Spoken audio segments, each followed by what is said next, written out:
After the resurrection of Jesus, Mary Magdalene was the first to see Jesus, and John was the first to believe that Jesus had risen, even though he hadn't seen him.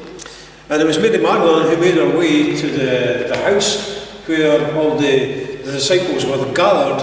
And notice what the disciples were doing in the house. They're in lockdown here, in a house, and the door is locked. And the reason the door is locked is because they're scared of the Jews. The very people who crucified Jesus were going to come and follow the disciples and give them the same punishment because of their association with Jesus. But I wonder, if we didn't know the rest of the story here, we just paused at that one verse, I wonder what else they'd maybe be feeling inside. Remember, Jesus had told them time and time again, I'm going to die, I'm going to be buried, but I'm going to rise again 3 days later. And so he told them that time and time again throughout the 3.5 years he was with them. So I wonder what they're thinking here. Maybe they're thinking, we've been with Jesus all this time for what? What was the point of being with Jesus all that time? So much for him being the Messiah. So much for him being this great leader who's going to drive out the Roman masses. So much for this new kingdom that he kept promising. I can imagine all their dreams and all their expectations and all their ambitions have went right out the window because they didn't believe that Jesus had rose from the dead. And so they're afraid. And it's then that Jesus appears to them. And this is the first day of the week when he suddenly appears in the room. And notice again how the fear they had has been replaced with joy. A roller coaster in a few moments of being filled with absolute fear and dread to Jesus being with them. And notice the first words he says to them, peace be with you. Peace be with you. Wow. Jesus has been crucified. His corpse has been laid in the grave. And yet, here he is, standing right there, right before their very eyes, and he says those words that they've heard so many times before from Jesus' lips. Peace be with you. Everything that Jesus said was going to happen concerning his death, burial, and resurrection was all true. And no wonder they're filled with joy. The problem was they simply couldn't believe that Jesus was there in front of them. They thought it was a spirit. And so Jesus showed them his scars and invites them to touch him. And his wounds, he invites to touch. He shows them. And he emphasizes that he's not a spirit. Because a spirit doesn't have flesh and bones. So he invites them to touch him. And as the disciples are overjoyed about what's happening, because Christ is right here in front of them. And so, everything about Jesus, the claim that he was the Messiah, the claim that he was God in the flesh, the claim that he would die, be buried, and rise again, all those claims are true. And that's enough to make us joyful, isn't it? Even the disciples are joyful. But there's one person who's missing from this house. And that's Thomas. Our dear friend Thomas. Thomas is in another house a week later. He's extremely nervous. He's extremely cautious. He's restless about what's happening, especially when the disciples come in and say, we've seen the risen Lord. And all the women that come in and witness say, we've seen the risen Lord.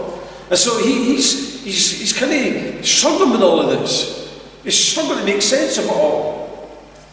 And so he isn't convinced.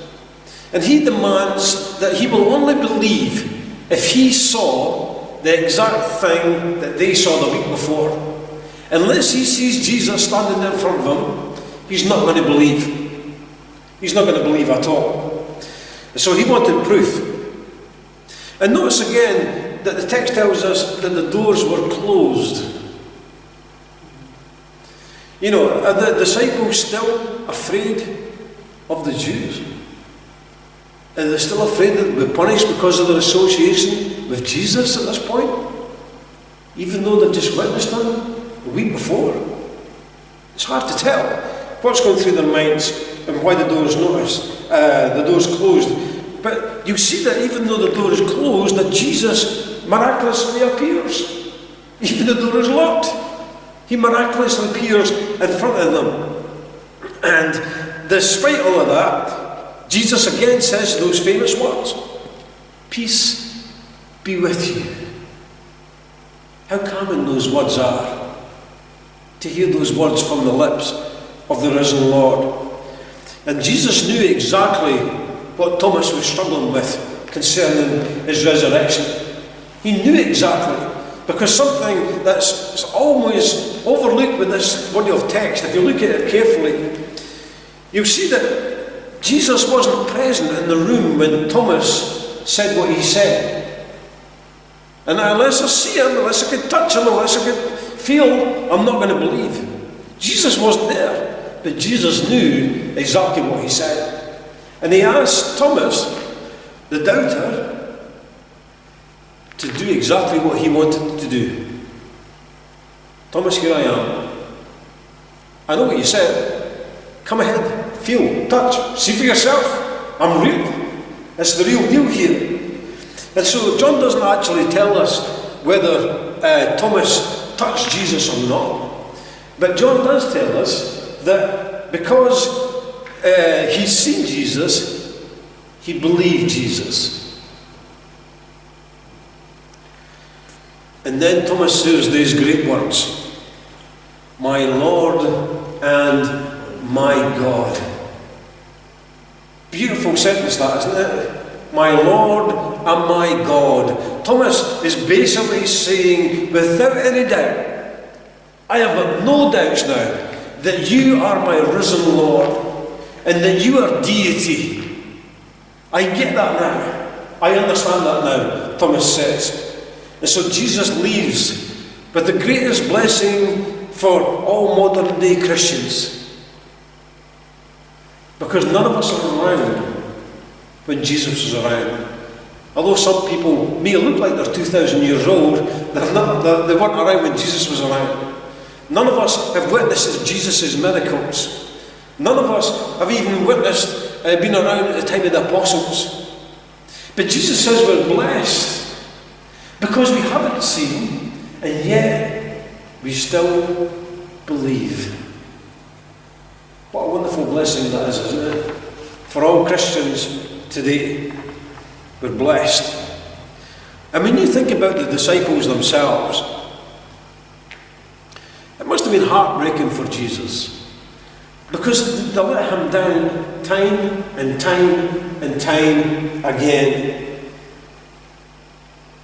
You know, they fell asleep when he was in his deepest agony in the garden. They fell asleep and couldn't stay awake. Peter denied him. Judas betrayed him. Thomas doubted him. And even at the cross, all the disciples fled and ran away except John. And even after this occasion, twice now they've seen Jesus. What did they do? Jesus says, I want you to stay in the city. What did they do? They go back to the Sea of Galilee and start fishing again. It's almost as if, well, that's that. Let's just go back to our normal life. And it's then that Jesus appears to them again on the shores of Galilee. And so Jesus was very patient with them, just like he's very patient with us.